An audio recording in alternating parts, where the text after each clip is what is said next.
Martínez hace referencia al expresidente Alejandro Toledo, que nos ha presentado, de hecho, el día de hoy a la audiencia de control de acusación. José Domingo Pérez ha dicho que es un tema de salud. Y hoy nos acompaña James Rodríguez, abogado penalista. Doctor Rodríguez, ¿cómo está? Bienvenido. Muy buenas noches. Como siempre, es un honor estar con ustedes, Valeria. A ver, en principio, no estuvo Toledo el día de hoy en esa audiencia de control. El argumento que se usa es que es un tema de salud. De hecho, se había programado para el día de mañana, si mal no recuerdo.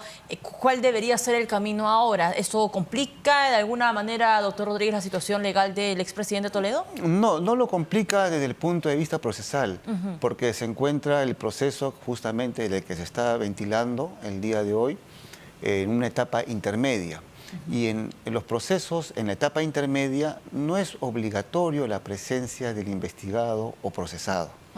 En consecuencia, es solamente un debate jurídico entre el juez, fiscal y defensa. Y la defensa. En consecuencia, considero de que no complicaría, pero sí deja un mal sabor, que a pesar que se encuentra en nuestro país, no participe o no colabore con la justicia. La parte de colaboración con la justicia demuestra un comportamiento procesal que de alguna forma u otra desea que las cosas se esclarezcan, pero si no lo hace, ya deja un poco de una sensación diferente. Claro, un sinsabor, y usted lo explica bastante bien, doctor Rodríguez.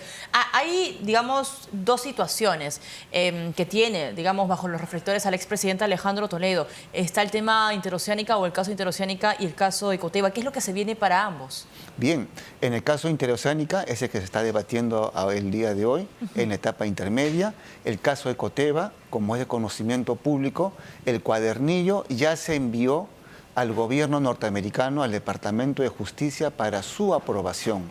No olvidemos que, de acuerdo al tratado bilateral entre Perú y Estados Unidos, los delitos por los cuales el extraditado Toledo va a ser juzgado en nuestro país tiene que ser aprobado previamente por el Estado o gobierno en donde se ha entregado al extraditado, en este caso Estados Unidos.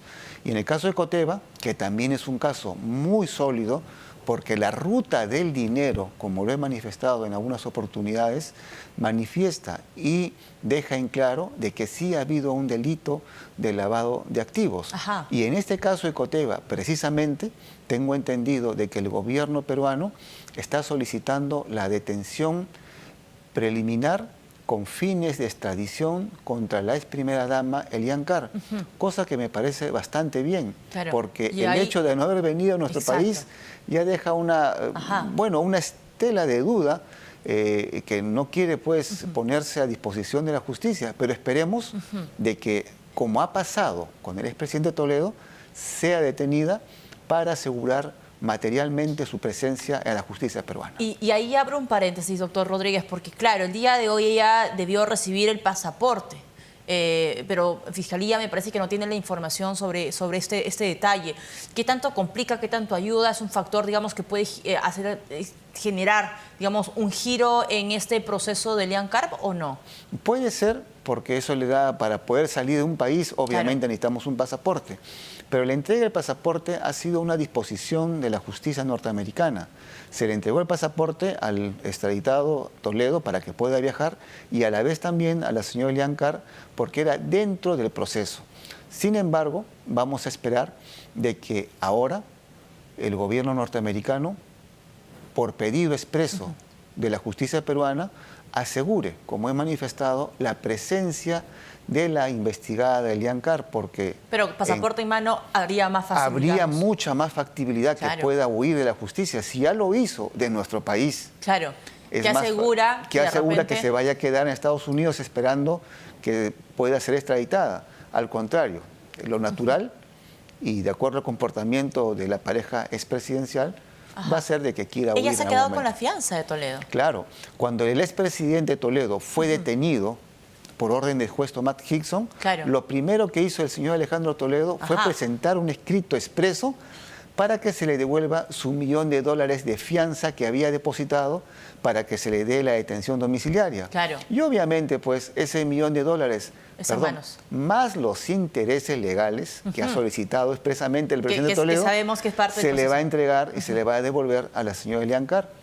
bueno, va a tener muchas facilidades para poder huir a Estados Unidos. Ahora, alguien de repente que nos está viendo a esa hora en la noche, doctor Rodríguez, dirá, a ver, Valeria, el caso Toledo ha demorado 6 años, 4 meses. 4 meses, sí. ¿Quién nos asegura que el caso de Elian Karp y este proceso de extradición, pedido de prisión preventiva, no dure esa cantidad de tiempo? Vamos a esperar los peruanos 6 años más, 4 meses para ver a Elian Karp también en suelo peruano, o es que de repente la presencia de Toledo en tierra nacional marca un precedente en esta situación de Elian Karp. Por supuesto, desde mi punto de vista procesal, el hecho de que el extraditado Toledo ya esté en nuestro país, la extradición de la señora Elian Karp lo hace o lo genera más viable. Nos ve que son 2 personas que se encuentran encausadas en los mismos hechos, en los mismos delitos y sobre todo en las mismas circunstancias. Claro. Porque hay que ser claro, han sido socios no solamente en el gobierno, sino también de acuerdo a la posición de la Fiscalía en estos hechos de corrupción. Y lo que me llama mucho la atención, y conversábamos fuera de cámaras, Valeria, es que el señor Toledo pone justamente, con justa razón, quiere buscar alguna forma de poder variar su situación de la prisión preventiva y solicitar una detención domiciliaria en base a una enfermedad. Pero no olvidemos que uno de los argumentos que justificó la extensión y la forma de dilatar el proceso de extradición del expresidente Toledo, de acuerdo a los escritos presentados por su defensa en los Estados Unidos, manifestaba de que el expresidente Toledo, obviamente, sufría de algunas enfermedades. Hablaba de la posición del hombro, de la operación del hombro, en el rostro y una enfermedad de hipertensión. Todo eso podría variar, digamos, pero la defensa y la abogada en los Estados Unidos, en la demanda que presentó contra el gobierno americano, habla de todos esos detalles, pero en ningún momento habla de un problema oncológico o de cáncer, porque sabemos que en la justicia norteamericana el abogado que falsea la información tiene una sanción y hasta se le retira la licencia para poder ejercer. Entonces, si no lo hizo en el momento crucial, no lo esbozó ni lo fundamentó, en el momento crucial, en la demanda en la parte más importante de la extradición, la abogada norteamericana, ¿por qué después no salen obviamente a nadie nos alegraría que fuera así, pero ¿por qué después salen con un argumento que supuestamente, esperemos que no sea así, tendría un problema oncológico el extraditado Toledo? Esperemos pues de que esto se pruebe, se acredite y la justicia haga lo que tenga que hacer. Y en el caso, por ejemplo, de Elian Karp, que sea lo más pronto posible, porque tengo entendido que el caso de Coteva ya está incluso avanzado. Bastante avanzado, y ya está el cuadernillo en el Departamento de Justicia, esperando solamente la aprobación. ¿Cuánto tiempo demoraría? Si es que esto, digamos, va con los tiempos que están dentro de lo legal. Va a tomar sus semanas, quizás meses, porque la justicia norteamericana es muy garantista. Yo diría hipergarantista. Es decir, se toma su tiempo para que después el extraditado o extraditada no manifieste que se hicieron las cosas rápidas con algún supuesto interés. Hablando de extradición, doctor Rodríguez, está el caso también, por ejemplo, de Lilia Paredes, esposa del expresidente Pedro Castillo, que también está en Barbadillo. Tengo entendido que el 3 de mayo, el miércoles 3 de mayo, se va a discutir también la prisión preventiva contra la ex primera dama, pero ella tiene asilo en México. ¿Cómo sería, digamos, este proceso? ¿Es, digamos, un tanto distinto? Un poco distinto. No olvidemos de que la Fiscalía está solicitando la comparecencia simple de la ex primera dama a la prisión preventiva de acuerdo a los fundamentos. Pero en caso de que se genere o que se declare fundada esta prisión preventiva, va a ser un poco difícil materializarlo, porque ella tiene un asilo político en el país de México que le ha otorgado. Entonces, tendría que materializarse una vez que salga del territorio mexicano a algún otro país. Allí sí la Interpol puede detenerla o puede, pues, en este caso, ejercer la orden judicial de detenerla y traerla a nuestro país. Es decir, que se tiene que deshacer esta figura del asilo para que ella esté dispuesta, o digamos, claro, esté dispuesta... Pueda cumplir esta prisión preventiva en caso que se dé. ¿Y por dónde pasa esto? ¿Es una decisión política del presidente de México o quién decide a Lilia Paredes ya le quitamos el asilo? ¿Quién da la última palabra? El asilo político es una decisión política. El asilo es una decisión política. Tiene una fuerte dosis Claro. ¿no? En este caso, el presidente de México, obviamente, pues, con las discrepancias con nuestro país, le ha otorgado el asilo político, que es una protección internacional, es una figura internacional. Y ella, de acuerdo a lo que hemos podido tomar conocimiento, se encuentra protegida bajo esta figura del asilo político. Me parece que esa es la palabra, protección. Protección. Ajá. Esa es la palabra técnica internacional. Lilia Paredes entonces está protegida por el gobierno mexicano. ¿Qué pasa si es que el 13 de mayo efectivamente se da luz verde a esta prisión preventiva? ¿Cuál es el conducto? Porque ya es un tema, sistema judicial peruano, Poder Ejecutivo mexicano. ¿Cómo conversan? Claro, en este caso, en caso que se declare fundada la prisión preventiva contra la ex primera dama, la Interpol tendría que ponerlo en su sistema con el ángulo rojo de prioridad, pero solo se podría ejecutar en caso de que, uno, se le quite el asilo a la ex primera dama en México y ella salga del país, ahí podría ser detenida y trasladada al nuestro para poder cumplir esta prisión preventiva. Caso contrario, lo veo muy difícil que se pueda materializar esta orden judicial de prisión. ¿Y qué pasa si el presidente en México dice que no me da la gana de quitarle el asilo, yo quiero seguir protegiendo a Lilia Paredes y a su familia? Va a ser muy difícil de que ella también, pues, se desprenda de esto y quiera salir de México para poder, bueno, en este caso tendría que ser detenida, pero no creo que suceda eso, ¿no? Ahora, doctor Rodríguez, tenemos el caso, por ejemplo, y siguiendo con esta línea de tiempo del expresidente Castillo, la situación de Betsy Chávez, de Willy Huerta, de Roberto Sánchez, ambos, estas tres personas muy ligadas al gabinete de Pedro Castillo, expresidente. Se va a debatir la prisión preventiva el 26 de abril, este miércoles, de hecho. ¿Qué es lo que se espera? ¿Qué tan probable es que a Betsy Chávez el Poder Judicial le diga, te toca, ¿no? Para ti hay una prisión preventiva? Considero, y de acuerdo a lo que hemos podido ver en TV Justicia, que existiría una alta probabilidad de que a la expresidenta del Consejo de Ministros, Betsy Chávez, se le declare fundada la prisión preventiva. Sobre todo porque se ha debatido muy bien el peligro procesal. Y es importante. ¿A qué se refiere usted? En un minuto voy a explicar los tres fundamentos para una prisión preventiva. La primera, suficiencia probatoria, es decir, que los hechos estén ligados al investigado. Y aquí está más que probado que ella estuvo presente, el video, participó y estuvo activa con una mayúscula. Es decir, claro, bastante hiperactiva y es más, nunca se sorprendió de lo que dijo el presidente Castillo.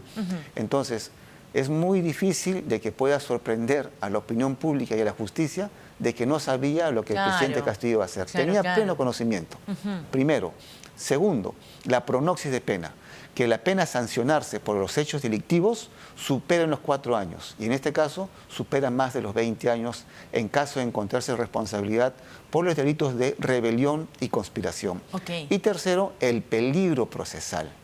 Es decir, la persona investigada va a rehuirse a la justicia, está interfiriendo en la justicia. En el caso de la ex premier, no olvidemos que a pesar de que tenía conocimiento de que el expresidente Castillo se encontraba investigado por los hechos de rebelión y conspiración y que por ese motivo está ahora en el penal de Rabadillo, esta procesada la visitó en reiteradas oportunidades al presidente Castillo. Esa es una obstaculización a la investigación. Es decir, a ver, lo ponemos en términos un poco más sencillos. Betsy Chávez ha comprado todas las fichas para que el sistema de justicia en nuestro país le diga te corresponde a ti una prisión preventiva, porque además de todo esto que usted nos ha explicado, ella aparece en el video, ha declarado incluso la reportera de TV Perú ante la fiscalía diciendo, claro, yo hablé con ella y prácticamente había un plan. Esto estaba muy pensado y estaba estructurado y diseñado para que sea como lo había anunciado en este mensaje el expresidente Castillo. El caso de Roberto Sánchez, ¿qué tan complicado, qué tan similar es al nivel de complejidad que tiene Betsy Chávez? Termino para el caso de Betsy Chávez.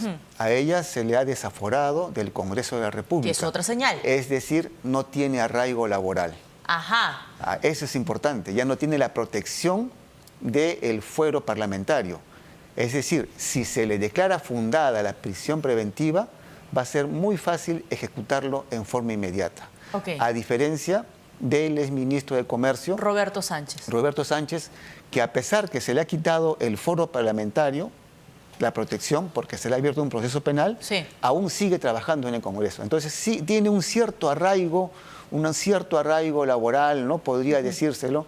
Y bueno, pues lo que hemos visto en medio de comunicación dice que ha vuelto a ser padre en las últimas semanas, cosa que le genera un arraigo familiar. Que puede ser usado por la defensa también. Es cuestión, obviamente, de analizarlo y el juez tendrá que tomar la última decisión. Y en el caso del señor Huertas, también ha tenido una participación activa en este proceso de conspiración o de rebelión en el golpe de Estado generado por el expresidente Castillo.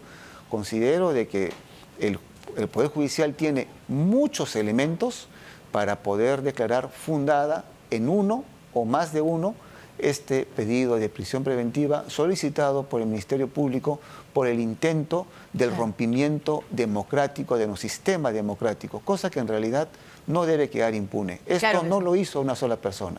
Nunca se puede hacer esto de una sola persona. Tiene que haber uno o más personas que hayan conspirado y que hayan materializado, porque sí se materializó.